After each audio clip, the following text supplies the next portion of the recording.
The metallic hum of the descent shuttle reverberated through its hull. It approached Varelia 7.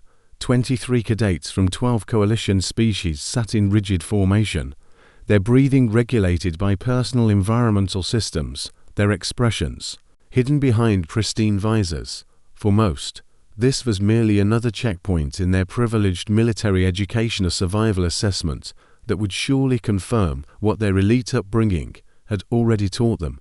Superiority was a birthright, not an achievement. Jack Carter occupied the shuttle's rear section alone. Unlike his immaculate companions in their sterile survival gear, the lone human wore standard Earth utilities patched, weathered fabric that spoke of real experience. His boots still carried alien mud from previous missions, while others studied their suit diagnostics. Jack examined the environmental readouts: breathable atmosphere, fertile soil, stable gravity. He smiled quietly. The landing was gentle, shock absorbers engaging silently as the shuttle settled onto more covered ground. The alien cadets filed out in perfect synchronization, their filtration systems activating immediately to scan for biological threats. Most stood motionless, awaiting instructions from Commander Erkan, a Triarch Cervic officer who embodied military precision. Jack emerged last, his attention drawn not to the formation, but to the Earth itself. Rich black soil carpeted, with emerald moss stretched beneath towering trees whose translucent trunks pulsed with internal light. The air carried scents of rain and living sap. He knelt and ran his fingers through the damp earth, grinning at its perfect texture. "Step away from that contaminated surface," commanded Cadet Varelian, her sylvan thori armor gleaming as she approached. Her species' notorious aversion to microbial contact made her disgust palpable, even through her face shield. "You're compromising your biological safety profile." Jack stood slowly, brushing soil from his hands. "It's just dirt. For you, perhaps," she replied icily. "Some of us have evolved beyond the need to touch decay." Commander Erkan raised his three-fingered hand, silencing the murmurs. "Cadets," his amplified voice cut through the morning air, "this is not combat training. This is not diplomatic protocol. This is primitive world simulation. You will survive here for 8 standard weeks, using only what this planet provides. No technology, no assistance, no automated support systems. You will receive no supplies. Unless emergency conditions arise, medical extraction occurs only if death is imminent." Gasps rippled through the group. Direct organic exposure meant no sterile food replication, no synthetic nutrients, no protective barriers between them and the living world. Jack watched his companions fidget uncomfortably in their sophisticated suits. "Bet none of you pack seeds," he muttered. The commander continued, "Your objectives are basic: food, water, shelter. You'll be evaluated on self-sufficiency, innovation, and efficiency. Any unauthorized technology usage results in immediate disqualification. That includes translators, filtration masks, nanobotic replicators, and auto-digesters." When Varelian protested about her species' dietary requirements, Erkan cut her off. "Then you'll adapt, as humans once did, as this exercise intends to demonstrate." He surveyed the group. "Dismissed. Begin." The cadets dispersed but remained, clustered at the clearing's edge, paralyzed by uncertainty. The terrain offered no clean surfaces, no structured command posts, no familiar protocols. One Zyrenian cadet futilely attempted to scan a fruit bush with his deactivated bioanalyzer. Another kicked at the ground in frustration, muttering about the absurdity of soil-based survival. Jack walked calmly to a clearing near a stream, set down his pack, and untied a small cloth pouch. Inside lay 10 seed packets labeled in faded marker: carrots, beans, spinach, chard, lettuce, basil, tomato, corn, peas, mint. His grandfather had given them to him years ago, wrapped in fishing nets and sealed in plastic. "Keep something alive," the old man had said. "It'll teach you more than anything else." Jack began surveying the ground for sun exposure and drainage patterns. Using a flat stone as a makeshift tool, he carved narrow furrows in the soil with deliberate precision. The alien cadets watched from a distance, bewildered. "Is he attempting to cultivate sustenance from the ground?" whispered Cadet Thrennick of the Zal Empire. "Barbaric," his companion replied. But Jack was absorbed in his work, calculating depth, spacing, and orientation. He moistened each row with water from his flask, gently patting earth over the seeds.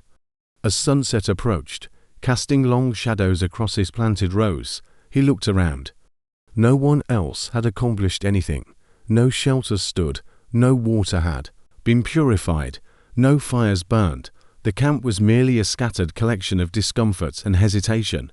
Jack retrieved a collapsible tarp from his backpack and constructed a basic lean-to using branches. He needed only cover from dew, not walls.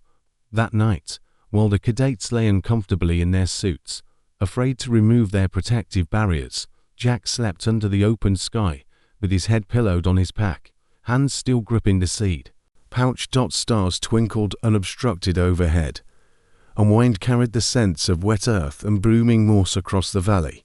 The real test was just beginning. The third morning on Varelia 7 arrived wrapped in heavy mist that clung to the translucent tree trunks like ghostly ribbons. Jack sat motionless beside his small garden plot, watching amber sunlight pierce the canopy. The soil beneath his weathered fingers remained dark and moist, a promising sign. He pinched some earth between his fingers and nodded to himself. The roots below would have time to establish before the next rainfall. Most cadets still sat rigidly in their environmental suits, scanning their surroundings with growing irritation and discomfort. Cadet Trenner from the Vorthic Dominion stood on a smooth boulder, attempting to circumvent mission restrictions by jury-rigging a micro-drone from concealed armor components. Commander Erkin noticed immediately. Without a word, he approached with measured steps, extended one long hand toward Trenner, and crushed the surrendered device in his grip. Sparks flickered briefly before dying completely. Jack observed silently as Trenner sulked away, his expression suggesting hunger more than humiliation. Using a hollowed reed split with a sharp stone, Jack drew water from the nearby stream and slowly irrigated the trenches he'd carved. Hours studying planetary hydrology at Earth's Academy now paid dividends. Every drop mattered. Several aliens watched from a distance, curious but maintaining their silence. None stepped forward to help. Cadet Verelian paced along the stream's edge, her feet never touching soil directly. She moved across carefully positioned stone slabs that she'd sterilized the previous night with emergency medical wipes. Pausing to observe Jack's work, she tilted her head with practiced disdain. "How much water have you wasted on that patch of dirt, human?" Jack continued his irrigation without pause. "I'm not wasting it. I'm investing it." "Into what?" she demanded, folding her arms. "Something edible," he replied simply. Verelian scarfed and walked away, but Jack noticed her brief glance at the soil, a flicker of interest that hadn't existed the day before. By midday, the cadets had formed small groups attempting to recreate command structures from controlled simulations. The problem was their universal reluctance to touch anything. Food sources had been identified by scanners, but with those devices deactivated, the aliens stared at trees and shrubs in mounting frustration. Uncertain what was safe to consume, a group tried trapping swift lizards that darted through tall grass, but without tools or environmental knowledge, their efforts ended in confusion. Jack watched one Orthian cadet accidentally slap himself with a poorly constructed vine trap. The others laughed, but hunger hadn't yet humbled them sufficiently.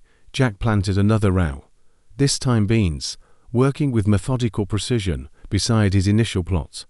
His fingers, now coated with dirt and clay, bore scratches from sharp roots wounds. He wiped casually on his pants without concern. He felt his body settling into rhythms he hadn't experienced since training in Scotland's Highlands, where rain was constant and survival required calloused hands. Those memories grounded him now, thousands of light years from home, guiding every careful movement. Near the stream, he noticed something unexpected. Cadet Thrennick, the Xylo who had sneered at him previously, knelt beside the water's edge. Rather than touching ground directly, he'd layered bark pieces to create a platform, attempting to filter water through twisted leaves and gravel. The construction was crude, ineffective, and leaked constantly. Jack approached and crouched beside him, remaining outside the bark platform. "You're close," he said, pointing to the makeshift filter. "Try placing fine sand above the leaves, not beneath them. Otherwise, you're just pushing mud into your container." Thrennick didn't respond verbally, his pride preventing direct acknowledgement, but, after hesitating, he adjusted the layers as Jack had suggested. The resulting water remained brown, but noticeably clearer. Jack returned to his plot, checking soil depth and adjusting shadow patterns. The spiral-growing trees created canopy gaps that allowed light bursts at specific intervals. He aligned his trenches to capture these rays optimally, giving seeds the best photosynthesis opportunity. Once they sprouted, he expected no growth for several more rotations, but understood the critical importance of consistency, water, warmth, and patience. As he finished adjusting the final trench, a shadow fell across his work. Looking up, he found Commander Erkin standing silently, his visor dimmed to reflect only broken clouds above. "You chose cultivation," Erkin observed. "It wasn't a question." Jack stood, brushing soil from his hands. "It's the only long-term solution that doesn't depend on luck or killing. Others call it regression, because they've never been truly hungry." The commander remained silent momentarily, then nodded once and walked away without further comment. By the second night, the camp had devolved into quiet disorder. Some cadets attempted building raised platforms from sticks and vines, but most structures proved unstable.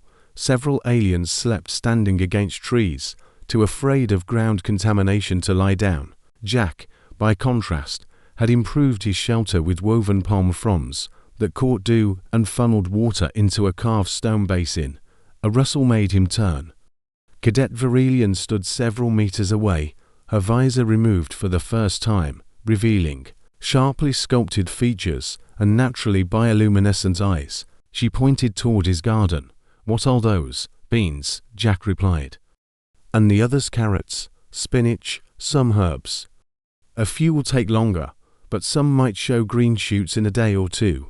She didn't move closer. "You touched contaminated soil with bare hands. You bled into it. Yeah, that's life. You could have infected yourself. Or worse, others. Or," Jack said, "I could have planted the only thing that will feed everyone here in 2 weeks." She stared in silence, jaw muscles tightening. Then she turned and vanished into the mist. Jack settled beside his plot and closed his eyes. Somewhere in the trees, strange birds produced long, metallic calls that echoed like distant whistles. Stars shimmered faintly overhead, filtered by alien clouds. His fingers ached, his back was sore, his stomach cramped with hunger, but his mind remained calm because the seeds were finally planted, and soon this world would provide its answer. Seeds of Survival, Part 3. Breaking point. Fourth morning arrived before dawn, pulling Jack from sleep with an intuition honed by years spent with his grandfather. Something had changed. He rose in the pre-dawn darkness, drawn to his garden plot not by habit, but by instinct, the same feeling that had guided him through Earth's wilderness training, where planting was ritual, not mere task. Then he saw it. A delicate green hook broke through the soil surface, arching skyward with tentative grace. The stem remained curled protectively, but it was unmistakably alive. Jack's eyes focused intently as his mouth curved into a slow smile. Brushing loose dirt away gently, he found 3 more identical shoots, bean sprouts early, healthy, eager for sunlight. He stood slowly and moved toward the stream, his movement catching the attention of Cadet Rolvax, a short, horned creature from the eastern quadrant. The cadet sat hunched under a broad leaf, consuming his final strip of emergency protein gel from his suit supply capsule. Jack walked past silently, dipped his carved reed container into the water, and returned to carefully irrigate around each sprout's base without touching the delicate stems. "What are they?" a voice asked from behind. Jack didn't turn around. "Beans. Is that real food?" Rolvax asked, his voice cracking with doubt and curiosity. "It will be, soon." Rolvax shifted position. His armor was now smeared with dried sap and more evidence that he'd stopped trying to maintain cleanliness. He scratched his shoulder and lowered his gaze. "I tried eating something yesterday, red berries. Made my tongue numb." "You're lucky," Jack said, still tending his sprouts. "Some of those are paralytic. One of your teammates was vomiting blood the other night." Rolvax nodded once before retreating to his quadrant. Jack didn't watch him leave, instead focusing on the fragile plants before him. The tiny shoots were vulnerable now. Any strong wind or careless footstep could destroy them. He placed 3 flat stones around the cluster as markers and returned to his shelter. Midday brought dry heat that burned through the cool morning mist. The camp had clearly divided into 2 factions. Those still clinging to sterile habits remained thin, silent, and increasingly disoriented, while others, mostly younger cadets or those with previous hardship experience, were beginning to adapt. Jack noticed several now carried water in improvised containers. A group of 3 had attempted building a clay oven, though it had collapsed during firing. Still, it represented progress. Commander Erkan had not intervened. He moved among the cadets without speaking, his eyes registering every attempt and failure. His silence was deliberate. Once, during training on the capital station, he had told Jack, "Survival is not about strategy. It is about surrendering pride." Those unable to surrender were visibly failing. Jack reinforced his garden's edges with small branches, his hands aching and nails caked with grime. But none of that mattered. Standing up, he noticed a gathering at the clearing's center, where Cadet Verelian had positioned herself on an improvised platform of overlapping leaves, addressing the assembled cadets. "This exercise is designed to break us," she declared, her posture perfect and voice clear, "not physically, but intellectually. We're being forced to pretend that filth equals sustenance, that crawling through mud is necessary. This tests our resolve, not just resourcefulness. We must not lose our identity." In the process, Jack leaned against a nearby tree, arms crossed, watching the group's reaction. Some nodded in agreement, while others appeared uneasy. Then a hand was raised. Cadet Per, from the erosion sector, her bright scales catching the light. "What if the mud is the solution?" she asked. "The human has food growing." "I've seen it," murmurs rippled through the gathering. Verelian's expression remained unchanged. "One plant does not feed 23 cadets." Jack stepped forward. "It's not just one." All eyes turned toward him. "There are multiple sprouts, several rows. Some herbs are breaking through too. If the soil conditions hold and weather stays consistent, we'll have enough for everyone in 2 weeks. 3 at most." Verelian descended from her platform, boots carefully avoiding direct earth contact. "And what do we do until then?" "Eat shadows, figure something out," Jack replied. "The point is, this works." She approached him, her steps rigid. "And when your crops rot, when disease seeps through the roots and poisons everyone," Jack shrugged, "then at least we tried something real. You're welcome to keep waiting for the stars to feed you." She offered no response, turning to walk back to her sterile encampment with measured steps. That evening, as dusk settled and insects began their rhythmic chirping, Jack returned to his plot carrying flat leaves to protect the young shoots from cool night air. As he worked, footsteps approached. Cadet Per crouched beside him without speaking, watching the plants intently before asking, "Do you need help?" Jack paused. "You'd have to touch the dirt." "I've touched worse," she replied softly. Jack nodded and handed her a stone scoop. "Start digging 3 rows over, same depth as this one. We'll rotate crops." She accepted the tool, rolled up her uniform sleeves, and began working. The days on Verelia 7 stretched longer now, not in rotation, but in psychological wait. By the 6th full cycle, Discipline's cracks had become chasms, hunger gnawed at composure's edges. Jack noticed the change first in silenced cadets who once mocked him now passed without words, avoiding eye contact, their movements sluggish and erratic. Some still maintained their pride, standing on leaves or sleeping curled in their suits, but their energy was visibly fading. His garden had transformed.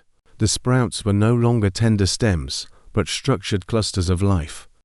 Bean vines had extended upward, curling around thin support sticks he'd anchored. Spinach had begun fanning out with vibrant, full leaves. The carrots weren't ready for harvest, but their tops showed promise. The basil, however, provided the clearest success signal. Its scent now drifted beyond the garden, carried by warm winds and drawing increasingly hungry eyes. Jack had expanded the plots with cadet Pear's assistance. She worked beside him each morning and evening, her scaled arms now permanently stained with earth. She asked occasional questions about irrigation or spacing, but spoke little otherwise. Jack appreciated her quiet competence, having grown weary of arguments. His answers lay in the ground. Now. One afternoon, while watering a new trench's edges, Cadet Rolvax approached with hesitant steps. The cadet appeared thinner than before, the skin beneath his horns slightly pale. He carried a bent metal plate filled with small, bright red berries. "Thought I could trade these," Rolvax said. "We scanned them early on. Some match edible patterns." Jack examined one berry, turning it over in his fingers. "Looks like artisan fruit. Might be safe in small amounts." "Might not." Rolvax looked down. "You've got real food. Sprouts, leaves, that green stuff that smells like home." "Basil," Jack said. "Yeah, that." Jack glanced toward Per, who was pulling weeds near the mint section. Then back at Rolvax. "We don't have enough yet. When we do, I'll let you know." Rolvax's shoulders slumped, but he nodded and walked away, berries untouched. That evening, 3 cadets stood at Jack's garden's edge, arms crossed, watching silently. Jack ignored them while reinforcing bean support structures. Per worked beside him, tying vines around support sticks. One cadet, tall, broad, wearing dull golden armor, finally stepped forward. "I know what that is," he said. "That's chard. I saw it in Earth archives. You boiled it in salt water and called it a delicacy." Jack glanced at him. "Never needed salt to make it taste good." The cadet shifted his weight. "You going to share it when it's ready?" Jack didn't answer immediately. The garden was visible. The work had been witnessed. Standing and wiping his hands on his pants, he said, "When it feeds more than 2 mouths, yes. But you'll have to help." The other cadet snorted. "I'm not digging in mud." "Then you're not eating what comes from it," Jack replied. The cadet turned away with a sneer, but not before Jack saw him glance once more at the wide, veined spinach leaves dancing in the wind. By the 7th day, the transformations had become undeniable. Sterile camps had begun collapsing. Several cadets abandoned their shelters entirely, seeking natural canopy cover instead of synthetics. The air had grown warmer, and some began removing suit components, unwilling to endure suffocating insulation any longer. Verelian still maintained her position, her camp elevated on meticulously cleaned stone platforms, each movement sterilized with rationed wipes, but even she couldn't mask the visible weight loss or slight tremor in her hands. She watched from a distance as Jack pulled his first real harvest, a few bean pods and handful of herbs, distributing them between himself and Per. That night, under a pale blue moon, Jack lit a low fire from dried twigs and boiled a leaf infusion. Nothing more than mint and water, but the scent was potent. He sat in silence, sipping slowly, warmth spreading through his chest. Per leaned against a nearby tree, arms crossed, eyes half closed with exhaustion. Neither spoke. The silence between them had become comfortable. Then, without warning, Verelian approached. She didn't speak, standing at the firelight's edge with arms folded behind her back. Her posture remained rigid, but her gaze locked on the steaming pot. Jack didn't move, letting the moment hang in the air. Per opened one eye. "You want something?" Verelian's voice emerged cold and sharp. I do not want. I require. Jack raised an eyebrow. You require what? A sample, she said. Of the human-grown nutrition. For biochemical analysis. Jack scoffed softly. You want a taste? Her jaw tensed. For evaluation purposes. He dipped his spoon into the pot, raised it slowly, then poured the contents back in. Then come help me water the eastern rose tomorrow. Verelian didn't reply. She turned and walked back into darkness without accepting or refusing. The next morning, she arrived just before dawn.